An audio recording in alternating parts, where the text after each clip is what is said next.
ओम शांति। आज की वाणी में विशेष बाबा ने हमारी ब्राह्मण जीवन की खुशी बरकरार रहे, खुशी जो हमारा खजाना है, खुशी जो हमारी एसेट्स हैं, वो हमारे जीवन से कभी जानी नहीं चाहिए। खुशी क्यों जाती है, उसके भी बाबा ने कुछ रीजन बताए हैं। तो खुशी जो ब्राह्मण जीवन का श्वास है, खुशी जो ब्राह्मण जीवन का खजाना है, उसको हम अपने जीवन में एक रस रखना चाहते हैं। तो कुछ ऐसी बातें हैं जिसको अंडरलाइन करना बहुत जरूरी है।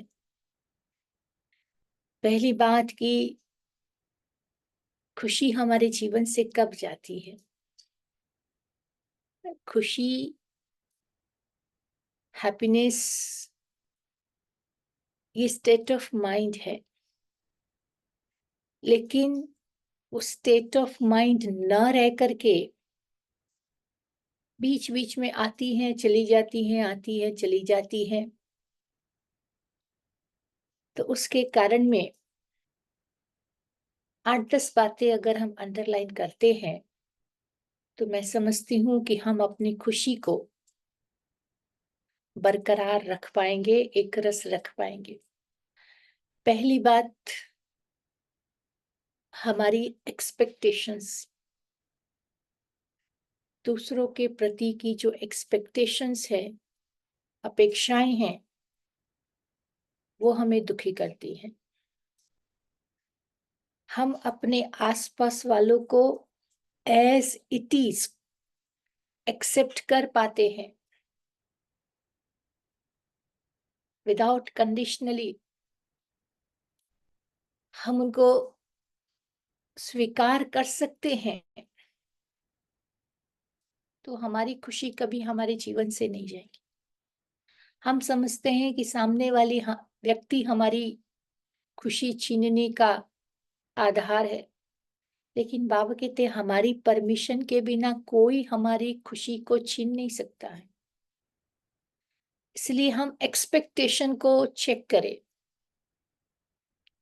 जितनी एक्सपेक्टेशंस लोगों से, परिस्थितियों से, स्थान से हमारी ज्यादा होगी, साधनों से हमारी ज्यादा होगी, उतना हम ज्यादा दुखी अपने आप को फील करेंगे। क्योंकि सामने वाला बदलने वाला नहीं है, परिस्थितियां चेंज नहीं होने वाली है। जिस स्थान पर हम रहे हैं वहीं ही हमें रहना है। और जो वस्तुएं हमारे पास है उसको बढ़ाने की भावना होगी तो वो हमें दुखी करेगी। तो हमारे हाथ में है कि हमें क्या करना है। तो एक तो अपने एक्सपेक्टेशंस को चेक करें। दूसरा, हमारी लाइफ में बैलेंस होना चाहिए।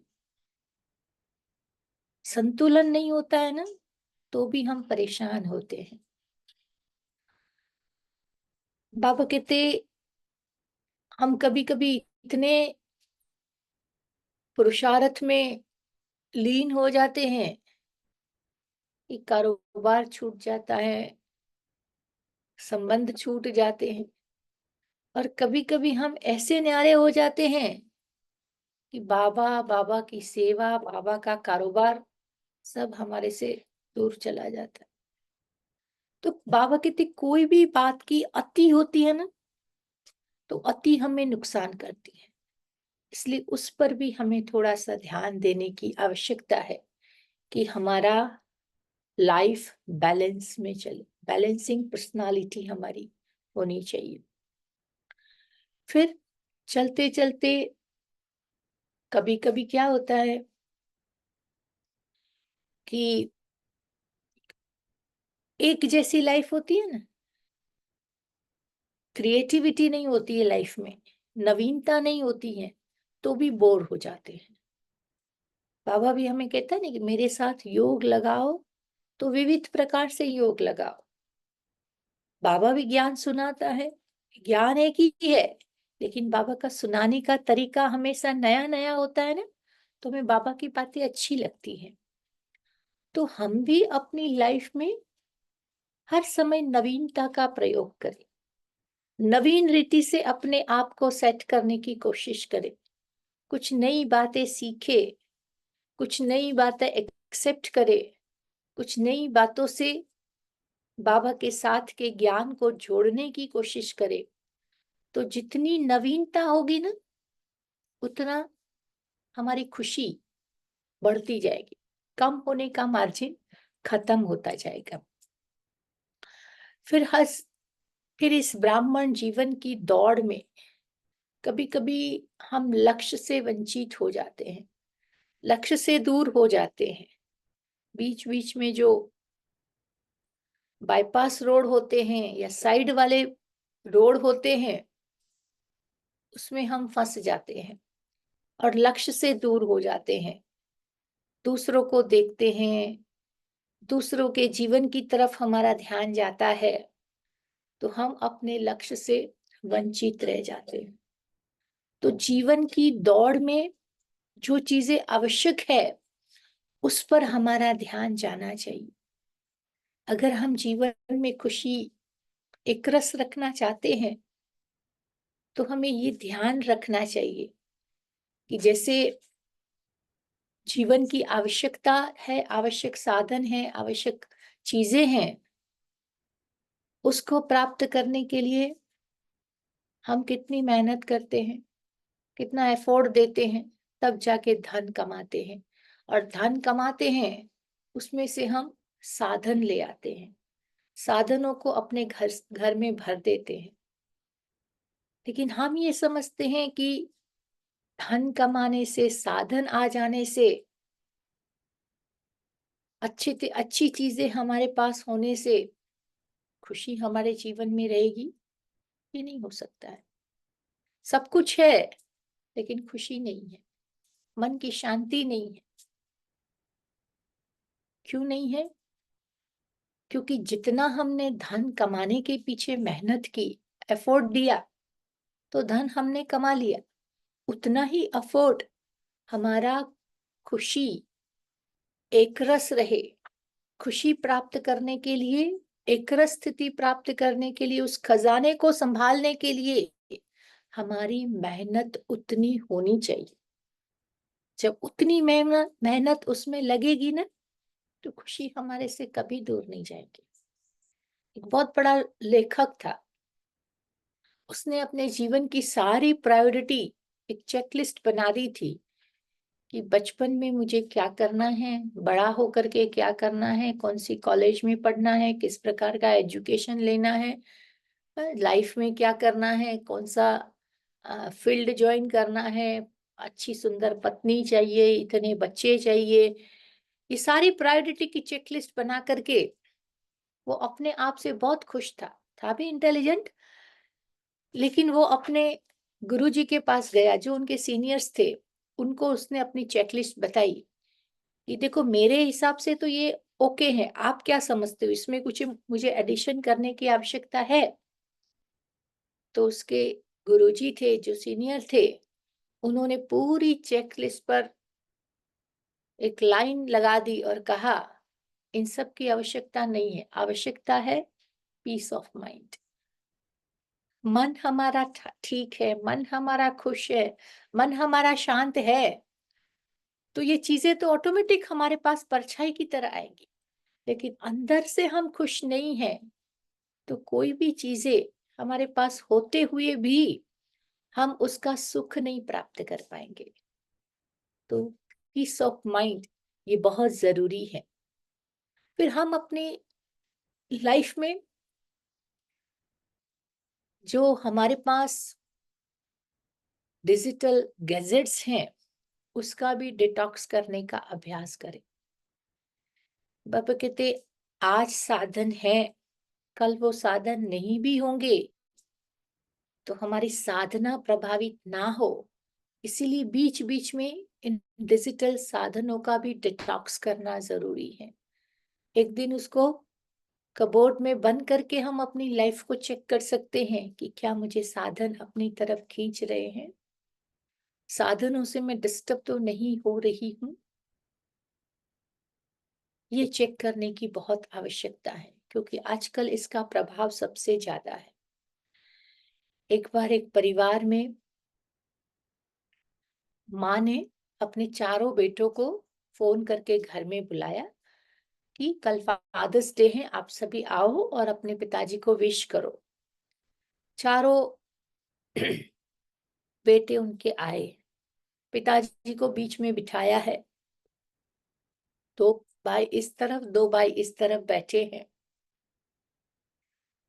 बोर्ड लगाया है फादर्स डे, सभी बैठे हैं, लेकिन सबके पास अपने अपने मोबाइल है, सब अपने अपने मोबाइल में व्यस्त है,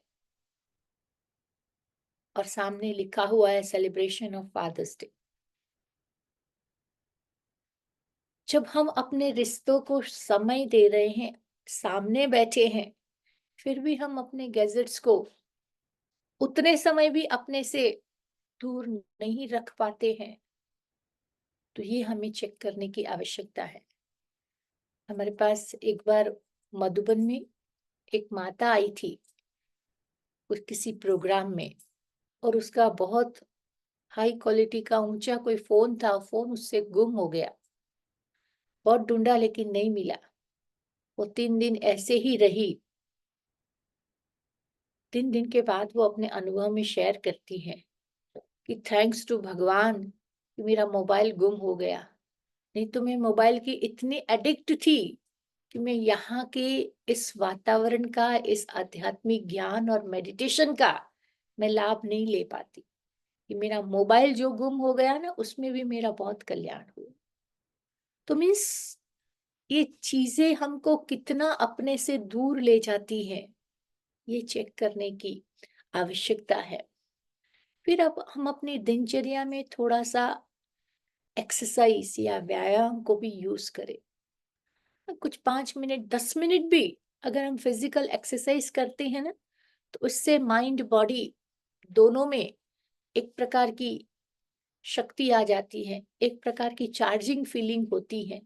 इसीलिए इसको भी हम करते हैं ना, तो उससे भी मन तन दोनों हमारे खुश रहते हैं। फिर अपने जीवन में फॉरगेट और फॉरगिव। कुछ भी हमारे साथ किसी ने कुछ किया है, हमारे साथ संबंध खराब किया है, हमें धोखा दिया है, हमें परेशान किया है, बाबा कहते भूल जा, माफ कर दो। जब तक हम किसी को माफ नहीं करेंगे ना, तो वो पास्ट की चीजें हमारे माइंड पर बार बार आती रहेंगी, और वो हमारी खुशी को छीन लेगी। ऐसे ही हमारे से किसी को तकलीफ हुई है, हमारे से किसी को परेशानी हुई है, तो उन आत्माओं की दिल से माफी मांग लो, सॉरी कर दो, या अपने संकल्पों से उन आत्माओं तक फॉरगिवनेस के वाइब्रेशन दे दो। हाँ, ये चीजें बहुत जरूरी है। अगर हम वाइब्रेशन से भी एक दूसरे के साथ जुड़े रहेंगे ना, तो उनकी नेगेटिविटी मेरे में और मेरी नेगेटिविटी उनमें जाती आती रहेंगी, और वो हमारे मन पर सबसे ज्यादा इफेक्ट करती है और हमारी खुशी को छीन लेती है। इसलिए खुशी हमारी कीमती चीज है। इन छोटी छोटी बातों में वेस्ट करके हम अपने मन को डिस्टर्ब नहीं कर सकते। देखो भगवान क्या करता है, गॉड्स गिव एंड फॉरगेट, देता है और भूल जाता है, और हम वी गेट्स एंड फॉरगेट, हम प्राप्त करते हैं बहुत सारी चीजें उनसे, और फिर उनको ही भूल जाते हैं कि जिसने हमें दिया। तो इसके बाद जिन्होंने हमें इतना कुछ दिया है, जिन्होंने हमें लायक बनाया है, जिन्होंने मेरे जीवन के राह में थोड़ी बहुत भी मदद की है, उन आत्माओं के प्रति ग्रेटिट्यूड की भावना होना ये भी बहुत जरूरी है। और जब हम दिल से किसी का ग्रेटिट्यूड करते हैं ना, तो सबसे पहले वो भाव, वो खुशी मुझ आत्मा को फील होती है और हमारे से उन तक पहुंचती है, तो उनके पास से रिटर्न में हमें मिलती है, तो हमारी खुशी मल्टीप्लाई होती है। तो इसलिए खुशी बरकरार रखने के लिए फॉरगिवनेस का एक अभ्यास करें।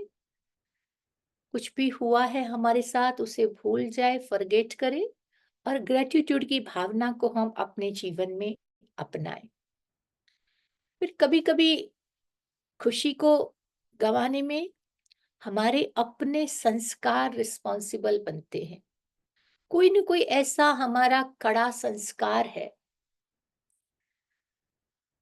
हम उस पर गौर करेंगे ना, तो हमारे उस कड़े संस्कार के कारण हमें तो वो नुकसान करता ही है, लेकिन हमारे द्वारा आसपास वालों को भी, हमारे साथ रहने वालों को भी हमारे संस्कार के कारण दुख होता है, परेशानी होती है।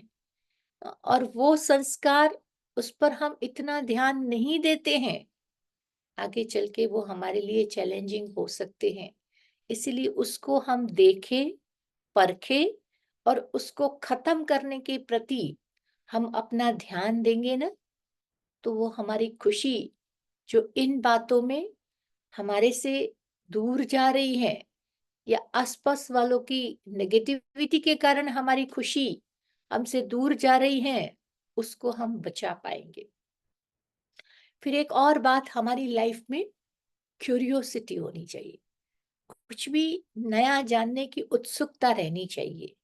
जब हम नया जानने की, नया समझने की, ये बाबा ने ये बात क्यों कही, इन्हों के अनुभव में ये बात कैसे आई, जब हम उत्सुकता, क्यूरियोसिटी पैदा करते हैं ना, तो क्यूरियोसिटी हमारे जीवन में खुशी लाने का रीजन बन जाती है।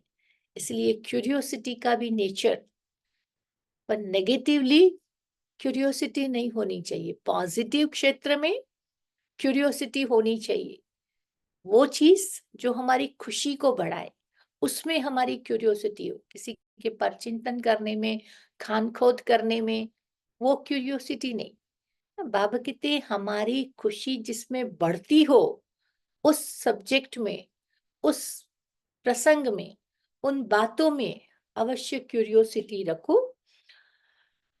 फिर एक बात और बाबा कह रहे हैं कि बी इन प्रेजेंट। न भूतकाल में चले जाए, जो भूतकाल की बातें हमारे पर हावी होकर के हमारी खुशी को छीन ले, न भविष्य काल की चिंताओं में फंसे रहे, जो हमारी खुशी को छीनने का कारण बने। अगर जितना हो सके उतना वर्तमान में रहे ना, तो वर्तमान, प्रेजेंट हमारे लिए सचमुच में एक सौगात बन करके आएगा, प्रेजेंट बन करके आ जाएगा। इसलिए प्रेजेंट में रहे, न भूतकाल में जाना है, न भविष्य काल में फंसना है। बस प्रेजेंट में रह करके, हर कर्म पर ध्यान दे करके, त्रिकालदर्शी की स्थिति में स्थित होकर के कर्म करेंगे ना, तो हमारे कर्मों में कुशलता आएंगी और वो हमारी खुशी को बरकरार रखेंगी। फिर चलते चलते बाबा कहते, लव योरसेल्फ। हम अपने आप से प्यार करें। जब हम अपने को बहुत नीचा समझते हैं या इंफीरियरिटी कॉम्प्लेक्स होती है, तो वो भी हमारी खुशी चुनने का कारण बनती है। इसलिए हम अपने आप से प्यार करें, अपने आप को रिस्पेक्ट करें। और उसके लिए बाबा ने हमें इतने ऊंचे स्वमान दिए हैं। अगर उस स्वमान की स्थिति में जितना हम ज्यादा रहेंगे ना, उतना हम अपने आप से प्यार कर पाएंगे। और अपने आप से प्यार करना, अपने आप को मोटिवेट करना, ये बहुत जरूरी है। कई बार हमारे से कोई बहुत बड़ी गलती हो गई है और बार बार उस गलती को याद करते हुए हम अपने अंदर में गिल्ट क्रिएट करते हैं, अपने अंदर में एक प्रकार का नीच भाव उत्पन्न करते हैं कि मेरे से ये हो गया, मैं ये कैसे कर सकती हूँ, मैं ये हमेशा ऐसे होता है, मेरे से ऐसे होता है। तो हम अपने सेल्फ कॉन्फिडेंस को लूज करते हैं, और जहाँ सेल्फ कॉन्फिडेंस लूज होता है, वहां फिर सफलता नहीं मिलती, और सफलता बार बार नहीं मिलती है तो खुशी हमारे जीवन से दूर भागेगी। इसलिए लव योरसेल्फ, हम अपने आप से प्यार करें। फिर बाबा कहते हैं कभी कभी अपने आप को इन व्यस्त कारोबार से कुछ समय अपनी दिनचर्या में निकाल करके प्रकृति के साथ अपना समय बिताए। प्रकृति पति बनना है तो प्रकृति के साथ बैठे, प्रकृति से बात करे, उसको मनसा सकाश दे। प्रकृति के सानिध्य में मन को सुकून का अनुभव कराएंगे ना, तो वो भी हमारी खुशी को बढ़ाएगा। चलो, आपके घर के पास गार्डन है, आपके घर के पास समंदर है, कोई बगीचा है, थोड़ा टाइम वहां टहल करके आइए, समय बिता करके आइए। अगर नहीं है, कुछ भी नहीं है आसपास, तो रोड पर थोड़ा वॉक करके आइए। रोड भी नहीं है तो कम से कम घर की छत है तो छत पर भी वॉक करके आइए।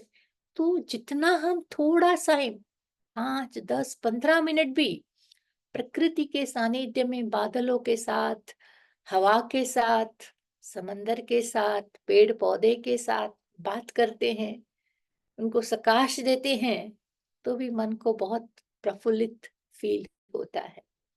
और लास्ट में कुछ भी बातें होती हैं तो उन बातों को हम पॉजिटिवली डील करने की कोशिश करें। नकारात्मक सिचुएशन में भी सकारात्मक भाव हम कैसे ला सकते हैं, ये अगर हम लक्ष्य रखेंगे ना, तो पॉजिटिव एटीट्यूड या पॉजिटिविटी हमारे जीवन में खुशी लाए। अगर हम नेगेटिविटी के चक्कर में चले गए, नेगेटिव चिंतन के प्रभाव में चले गए, तो रही सही खुशी भी वो हमारे जीवन से छीन लेंगे। इसलिए कोशिश करें वस्ते वस्त सिचुएशन में से भी हम अपने आप को बेस्ट बना करके कैसे बाहर निकाल सके, ये हमारा लक्ष्य होना चाहिए। बातें आएंगी, परिस्थिति आएंगी, सिचुएशन क्रिएट होगी, लेकिन हम उसमें से कैसे उसको पॉजिटिवली डील करते हुए बाहर आ सकते हैं, ये बहुत जरूरी है।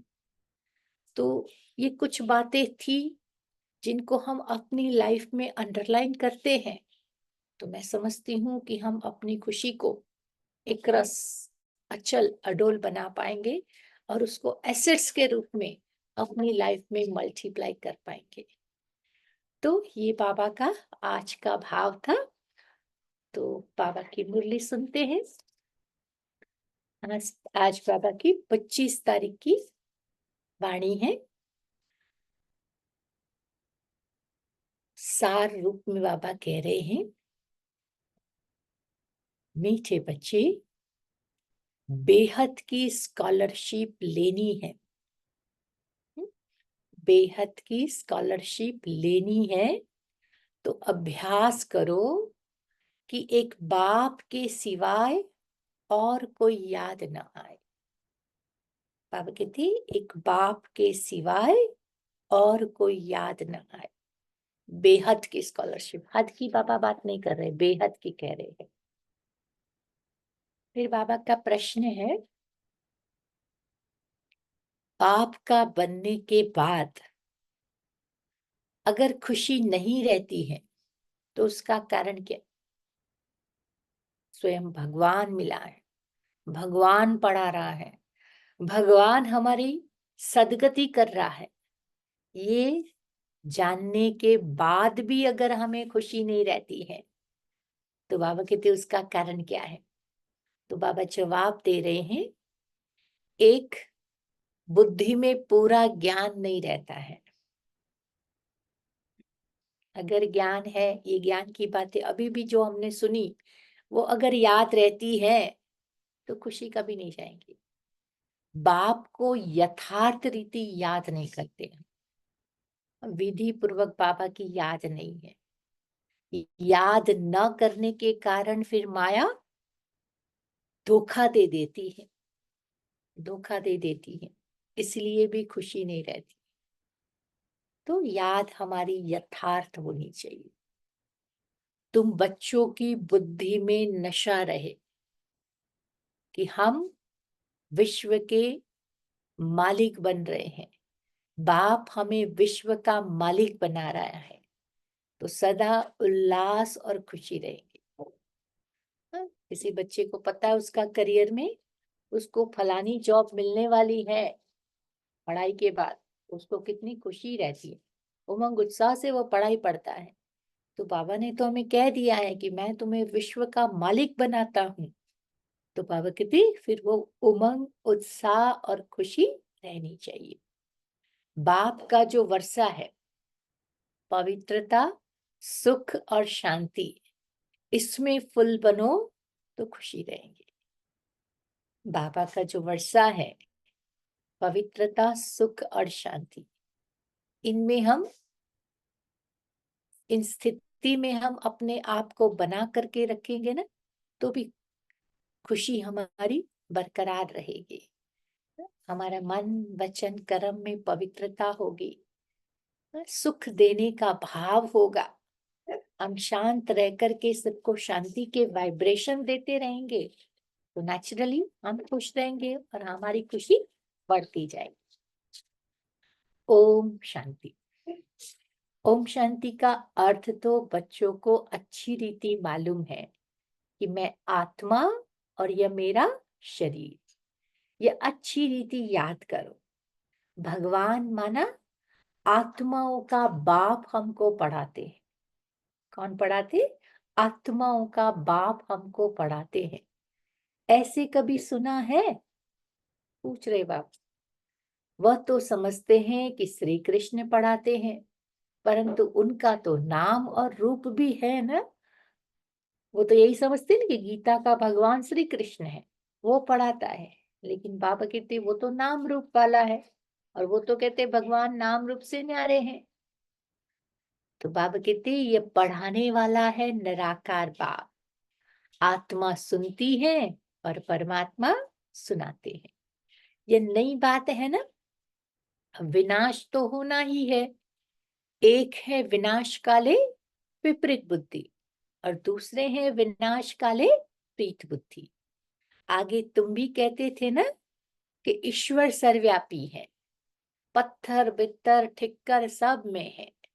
इन सब बातों को अच्छी रीति समझना है।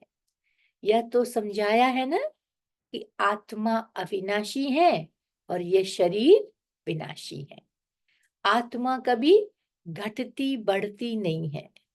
वह है इतनी छोटी सी आत्मा, इतनी छोटी सी आत्मा ही 84 जन्म लेकर के पाठ बजाती है। इतनी छोटी सी आत्मा दिखाई भी नहीं देती है, लेकिन फिर भी उसमें 84 जन्मों का पाठ रिकॉर्ड हुआ है। न आत्मा घटती है, न बढ़ती है, न जलती है, न खत्म होती है। उसका पार्ट भी न डिलीट होता है न एडिट होता है। तो बाबा कहते आत्मा शरीर को चलाती है। ऊंचते ऊंच बाप पढ़ाते हैं तो जरूर मर्तबा भी ऊंच मिलेगा। आत्मा ही पढ़ करके मर्तबा पाती है। आत्मा कोई देखी नहीं जाती है। बहुत कोशिश करते हैं कि देखे आत्मा कैसी होती है, कहाँ से निकलती है, परंतु मालूम नहीं पड़ता है। बड़े बड़े साइंटिस्ट ने उस पर रिसर्च किया है कि आत्मा को देखे समझे, लेकिन वो भी उसको देख नहीं पाए हैं। करके कोई देखे भी तो समझ नहीं सकेंगे। यह तो तुम समझते हो कि आत्मा ही शरीर में निवास करती है। आत्मा अलग है और जीव अलग है। आत्मा छोटी बड़ी नहीं होती है। जीव भी छोटे से बड़ा होता है, मीन्स शरीर छोटे से बड़ा होता है। आत्मा ही पतित और पावन बनती है।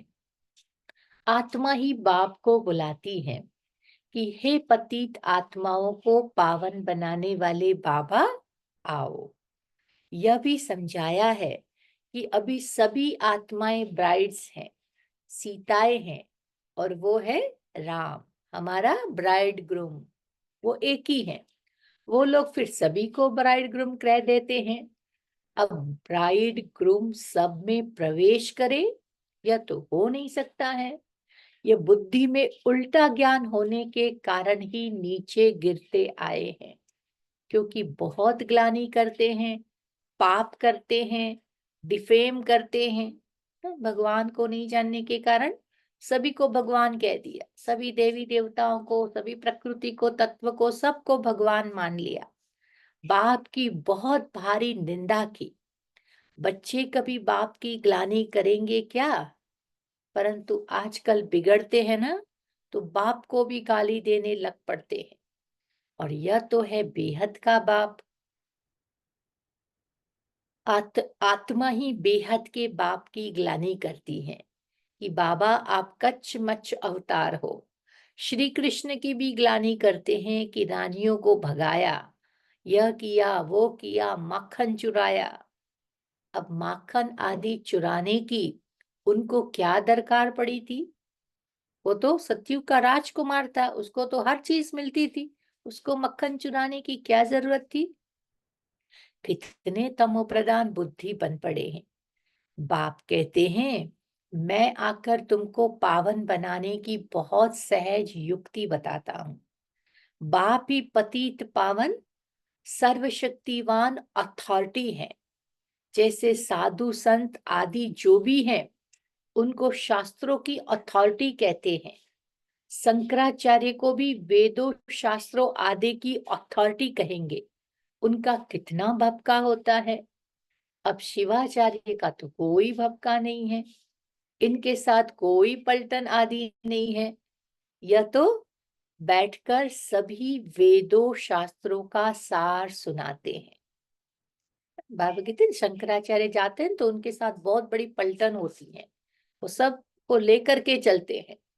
लेकिन बाबा कहते मैं शिवाचार्य, मेरे साथ तो कोई नहीं होता, मैं अकेला आकर तुम बच्चों को पढ़ाता हूँ। शिवाचार्य का कोई भपका नहीं है, इनके साथ कोई पलटन नहीं है। यह बैठ करके सभी वेदों शास्त्रों का सार सुनाते हैं। बाप कहते हैं कि मैं तुम बच्चों का सर्वेंट हूं। बाप इनमें प्रवेश कर बच्चों को समझाते हैं कि बच्चे तुम पतित बने हो, तुम पावन बन, फिर 84 जन्मों के बाद पतित बन गए हो। इनकी ही हिस्ट्री ज्योग्राफी फिर से रिपीट होगी। इन्होंने ही 84 जन्म भोगे हैं, फिर उन्हें ही सतोप्रधान बनने की युक्ति बताते हैं। ब्रह्मा की आत्मा ने 84 जन्म भोगे हैं, फिर बाबा कहते उनको ही पतित से पावन बनाने की युक्ति बताता हूँ। बाप ही सर्वशक्तिवान है। ब्रह्मा द्वारा वेदों शास्त्रों का सार समझाते हैं। चित्रों में फिर ब्रह्मा के हाथ में शास्त्र दिखाते हैं, परंतु वास्तव में शास्त्रों आदि की कोई बात नहीं है। न बाबा के पास शास्त्र है, न इनके पास शास्त्र है, न तुम्हारे पास शास्त्र है। बाबा कहते मैं कभी कोई शास्त्र उठाता ही नहीं हूं, मैं तो ज्ञान का सागर हूँ, सर्वशक्तिवान हूँ। ओरली आप बच्चों को ज्ञान सुनाता हूँ। यह तो तुमको नित्य नई नई बातें सुनाते हैं। यह तो जानते हो कि सभी भक्ति मार्ग के शास्त्र हैं। मैं कोई शास्त्र थोड़ी सुनाता हूं, मैं तो तुमको मुख से सुनाता हूँ, तुमको राजयोग सिखाता हूँ, जिसका फिर भक्ति मार्ग में नाम गीता रख दिया है। मेरे पास व तुम्हारे पास कोई गीता आदि है क्या? यह तो पढ़ाई है, और पढ़ाई में अध्याय श्लोक आदि थोड़े होते हैं। मैं तो तुम बच्चों को पढ़ाता हूँ, हूबहू कल्प पहले मुआफिक पढ़ाता हूँ। कितनी सहज बात समझाता हूँ कि अपने को आत्मा समझो। यह शरीर तो मिट्टी का हो जाता है, आत्मा अविनाशी है। शरीर घड़ी घड़ी जलता रहता है, आत्मा तो एक शरीर छोड़ करके दूसरा लेती है।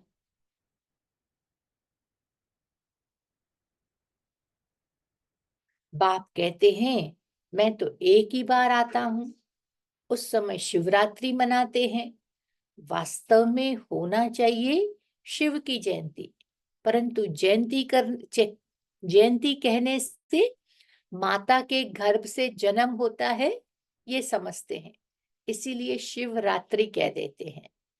द्वापर कलयुग की रात्रि में मेरे को ढूंढते हैं, कहते हैं कि सर्वव्यापी हैं, तो तेरे में भी है, फिर इतने धक्के क्यों खाते हो? पूछ रहा है बाबा। अगर तेरे में भी शिव बाबा बैठा हुआ है, भगवान बैठा हुआ है, तो इतने भक्ति में धक्के क्यों खाते हो? एकदम जैसे देवता से आसुरी संप्रदाय के बन गए हैं। देवताएं कभी शराब पीते हैं क्या? परमात्मा को सर्वव्यापी समझते हैं, तो बाबा पूछते हैं कि देवताएं कभी शराब पीते हैं क्या? वही आत्माएं फिर गिरी है तो शराब आदि पीने लग पड़ी हैं। बाप कहते हैं अब इस पुरानी दुनिया का विनाश भी जरूर होना है। पुरानी दुनिया में अनेक धर्म है और नई दुनिया में एक ही धर्म है। एक से अनेक धर्म हुए हैं, फिर एक जरूर होना है। मनुष्य तो कह देते हैं कि कलयुग के अभी 40,000 वर्ष पड़े हैं। इसको कहा जाता है घोर अंधियारा। ज्ञान सूर्य प्रकटा, अज्ञान अंधेर विनाश। मनुष्यों में तो बहुत ज्ञान है। बाप ज्ञान सूर्य ज्ञान सागर आते हैं तो तुम्हारा भक्ति मार्ग का अज्ञान मिट जाता है। कौन सा अज्ञान मिट जाता है? भक्ति मार्ग का। तुम बाप को याद करते करते पवित्र बन जाते हो, तुम्हारी आत्मा से खाद निकल जाती है। तो यह है योग अग्नि। काम अग्नि काला बना देती है और योग अग्नि अर्थात शिव बाबा की याद गोरा बनाती है। श्री कृष्ण का नाम भी रखा है श्याम सुंदर, परंतु अर्थ थोड़ी समझते हैं। बाप आकर के अर्थ समझाते हैं कि पहले पहले सतयुग में कितने सुंदर थे। आत्मा पवित्र सुंदर है तो शरीर भी पवित्र और सुंदर लेती है। वहां धन दौलत आदि सब कुछ नया होता है। नई धरनी फिर पुरानी होती है। अब इस पुरानी दुनिया का विनाश तो जरूर होना है। खूब तैयारियां हो रही हैं। भारतवासी इतना इतना नहीं समझते हैं जितना वह समझते हैं कि हम अपने कुल का विनाश कर रहे हैं। कोई प्रेरक है, साइंस द्वारा हम अपना ही विनाश लाते हैं। वह समझते भी है कि हम अपने कुल का विनाश कर रहे हैं। बाबा कहते हैं ना, यादव जो विदेशी सत्ताएं हैं उनको पता भी है कि उनके पास जो बॉम्ब्स आदि सामग्री है उससे हम अपना और दुनिया का विनाश कर रहे हैं।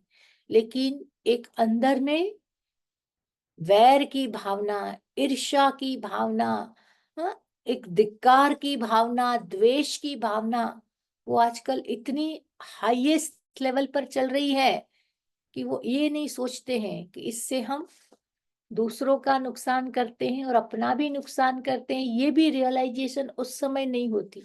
जब बॉम्ब्स डालेंगे ना तब उस समय उनको ये बुद्धि में नहीं रहेगा। इसलिए बाबा कहते हैं साइंस द्वारा हम अपना ही विनाश लाते हैं। यह भी समझते हैं कि क्राइस्ट के 3,000 वर्ष पहले पैराडाइज था। इन गॉड गॉडेस का राज्य था। भारत ही प्राचीन था। इस राजयोग से हम लक्ष्मी नारायण जैसे बने थे। यह राजयोग फिर बाप ही हमें सिखलाते हैं और फिर कहते हैं बाबा कहते बाप ही सिखलाते, सन्यासी आदि कोई सिखला न सके। आजकल तो कितनी ठगी लगी पड़ी है। बाहर में जाकर कहते हैं कि हम भारत का प्राचीन योग सिखाते हैं और फिर कह देते हैं अंडा खाओ शराब पियो भल कुछ भी करो। ऐसे कहने वाले फिर राजयोग कैसे सिखा सकेंगे?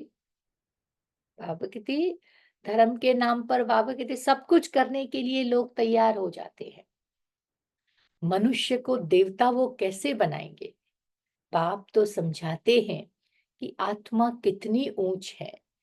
फिर पुनर्जन्म लेते लेते सतो प्रधान से तमो प्रधान बन जाती है।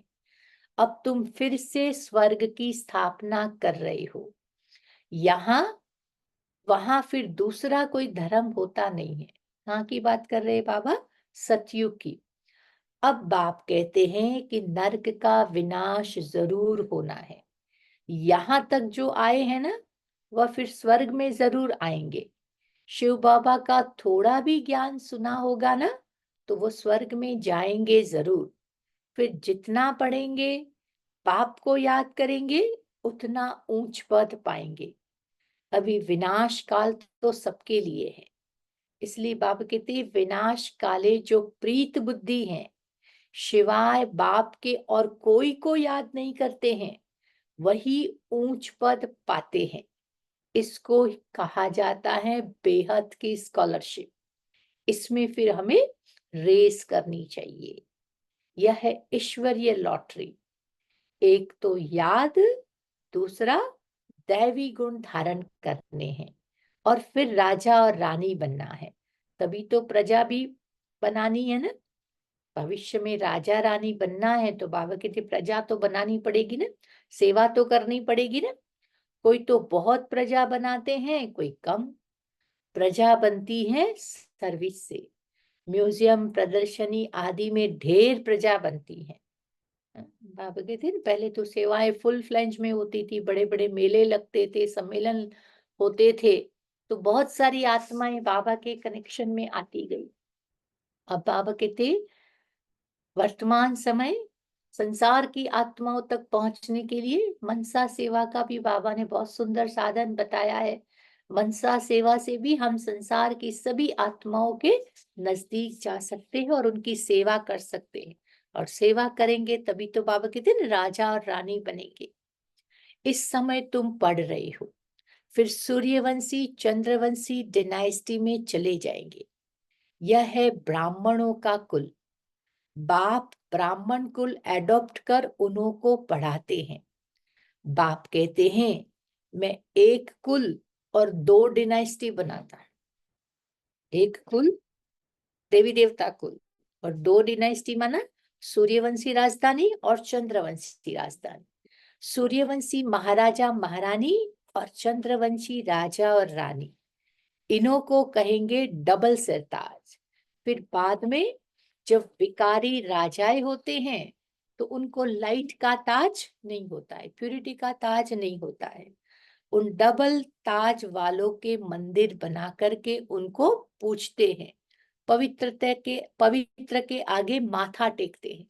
फिर वो द्वापर युग के राजा देवी देवताओं के चित्र बना करके, मंदिर बना करके उनकी पूजा करेंगे। सतयुग में फिर यह बातें नहीं होती हैं। वह है ही पावन दुनिया, वहां पतित होते ही नहीं है। उसको कहा जाता है सुख धाम, वाइसलेस वर्ल्ड, और इसको कहा जाता है विशियस वर्ल्ड। एक भी पावन नहीं है। सन्यासी घर बार छोड़ करके भागते हैं। राजा गोपीचंद का भी मिसाल है ना। तुम भी जानते हो कि कोई भी मनुष्य एक दो को गति सदगति नहीं दे सकते। सर्व का सदगति दाता मैं ही हूं। मैं ही आकर सबको पावन बनाता हूं। एक तो पवित्र बनाकर शांति धाम में चले जाएंगे, एक तो पवित्र बन शांति धाम में चले जाएंगे, और दूसरे फिर पवित्र बनकर के सुख धाम में जाएंगे। तो यह है अपवित्र दुख धाम। सतयुग में ये बीमारी आदि भी कुछ होती नहीं है। तुम उस सुख धाम के मालिक थे, फिर रावण राज्य में दुख धाम के मालिक बने हो। बाप कहते हैं कल्प कल्प तुम मेरी श्रीमत पर स्वर्ग की स्थापना कर रहे हो, नई दुनिया का राज्य लेते हो, फिर पतित नरकवासी बनते हो। देवता ही फिर विकारी बन जाते हैं तो वाम मार्ग में गिरते हैं, नीचे उतरते हैं। तो मीठे मीठे बच्चों को बाप ने आकर परिचय दिया है कि मैं एक ही बार पुरुषोत्तम संगम युग पर आता हूं, मैं युगे युगे नहीं आता हूं। कल्प के संगम युग पर आता हूं, ना कि युगे युगे। कल्प के संगम पर क्यों आता हूँ? क्योंकि नर्क को स्वर्ग बनाता हूँ। हर 5000 वर्ष के बाद आता हूँ। कई बच्चे लिखते हैं कि बाबा, हमको खुशी नहीं रहती है, उल्लास नहीं रहता है। अरे, बाप तुमको विश्व का मालिक बनाते हैं। ऐसे बाप को याद कर तुमको खुशी नहीं रहती है। तुम पूरा याद नहीं करते हो ना, इसीलिए खुशी ठहरती नहीं है।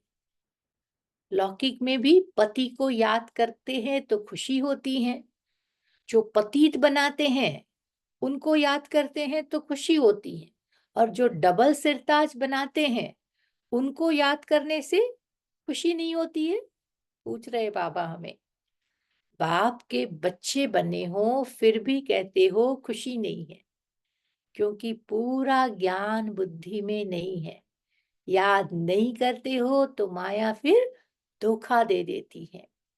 बच्चों को कितना अच्छी रीति बाप समझाते हैं, कल्प कल्प समझाते हैं। आत्माएं जो पत्थर बुद्धि बन पड़ी हैं, उसको पारस बुद्धि बनाता हूं। नॉलेजफुल बाप ही आकर के हमें नॉलेज देते हैं। वह हर बात में फुल है। हाँ, शिव बाबा हर बात में फुल है। प्यूरिटी में भी फुल, प्यार में भी फुल, ज्ञान का भी सागर, सुख का भी सागर, प्यार का भी सागर है ना। ऐसे बाप से तुमको फिर यह वर्षा मिलता है। इसको कहा जाता है गीता पाठशाला। ऐसे बनने के लिए तुम यहाँ आते हो। बाकी वह सत्संग आदि तो सब है भक्ति मार्ग में। उनमें एम ऑब्जेक्ट कुछ कुछ भी नहीं होता है। हाँ, बाबा कहती यहाँ गीता से तुम नर से नारायण बनते हो, तो जरूर बाप ही बनाएंगे। मनुष्य मनुष्य को देवता बना न सके। बाप बार बार आकर के बच्चों को समझाते हैं कि बच्चे, अपने को आत्मा समझो। तुम कोई देह थोड़े ही हो। आत्मा कहती है कि मैं एक देह छोड़ करके दूसरा लेती हूँ। बाबा कहती है कि हम शरीर नहीं है, आत्मा है। आत्मा ही अपनी जर्नी पर एक शरीर छोड़ करके दूसरा लेती है, आगे बढ़ती जाती है। अच्छा, मीठे मीठे सिकिलधे बच्चों प्रति माता पिता बाप दादा का याद प्यार और गुड मॉर्निंग। रूहानी बाप की रूहानी बच्चों को नमस्ते। हम रूहानी बच्चों की रूहानी बाप दादा को याद प्यार, गुड मॉर्निंग और नमस्ते। शुक्रिया बाबा, शुक्रिया। ओम शांति। फिर धारणा के लिए मुख्य सार है कि जैसे शिव बाबा का कोई भपका नहीं है, सर्वेंट बन बच्चों को पढ़ाने के लिए आए हैं, ऐसे बाप समान अथॉरिटी होते हुए भी निरअहंकारी रहना है। कितनी अच्छी बात पापा ने बताई कि जैसे शिव बाबा का कोई भपका नहीं है, इतनी ऊंची अथॉरिटी है, इतना ऊंचा हमें उठाता है, संसार की सर्वश्रेष्ठ शक्ति है, फिर भी बाबा कहते वो सर्वेंट बनकर हमको पढ़ाने के लिए आता है। तो ऐसे बाप समान अथॉरिटी होते हुए भी निरअहंकारी रहना है। पावन बनकर पावन बनाने की सेवा करनी है। फिर दूसरी बात है, विनाश काल के समय ईश्वरीय लॉटरी लेने के लिए प्रीत बुद्धि बन याद में रहने व दैवी गुणों को धारण करने की रेस करनी है। विनाश काल का समय है ना, तो इस समय ईश्वरीय लॉटरी लेने के लिए प्रीत बुद्धि बनना है, दैवी गुणों को धारण करने की रेस करनी है। फिर बाबा का वरदान है, शुद्ध संकल्पों के घेराव द्वारा सेफ्टी का अनुभव कराने वाले शक्तिशाली आत्मा भव।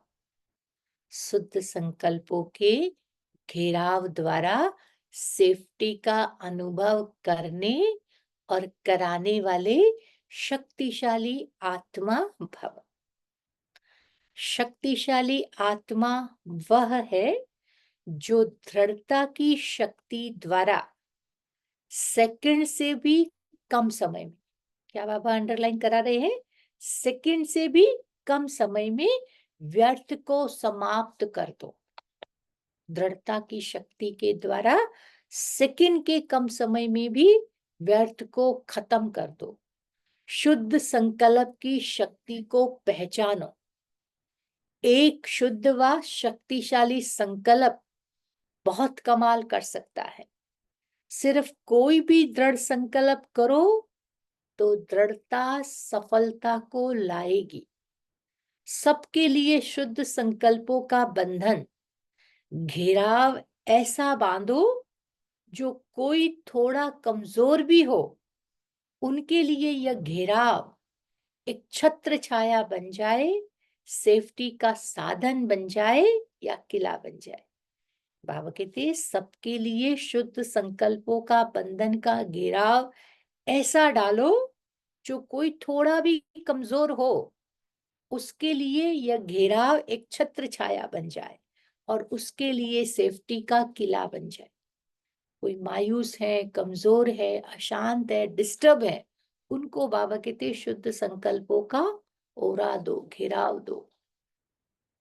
स्लोगन है, सबसे श्रेष्ठ भाग्य उनका है जिन्हें डायरेक्ट भगवान द्वारा पालना, पढ़ाई और श्रेष्ठ जीवन की श्रीमत मिलती है। सबसे श्रेष्ठ भाग्य उनका है जिन्हें डायरेक्ट भगवान द्वारा पालना, पढ़ाई और श्रेष्ठ जीवन की श्रीमत मिलती है। ओम शांति। आज का हमारा अव्यक्त इशारा है, भक्तों को सर्व प्राप्ति कराने का आधार इच्छा मात्रम अविद्या की स्थिति है। जब स्वयं इच्छा मात्रम अविद्या हो जाते हो, तब ही अन्य आत्माओं की सर्व इच्छाओं को पूर्ण कर सकते हो। कोई भी इच्छाएं अपने प्रति नहीं रखो, लेकिन अन्य आत्माओं की इच्छा पूर्ण करने का सोचो तो स्वयं स्वतः ही संपन्न बन जाएंगे। बाबा कहते अपनी इच्छाएं पूर्ण करने के प्रति नहीं सोचो, लेकिन जब दूसरे की इच्छाओं को पूर्ण करते जाएंगे ना, उनके लिए अच्छा अच्छा करते जाएंगे ना, तो आप बाबा कहते अच्छे बन जाएंगे, आपकी सारी इच्छाएं पूर्ण हो जाएंगी। लेकिन उसके लिए पहले हमें इच्छा मात्रम अविद्या बनना पड़े। ओम शांति। आज हमारा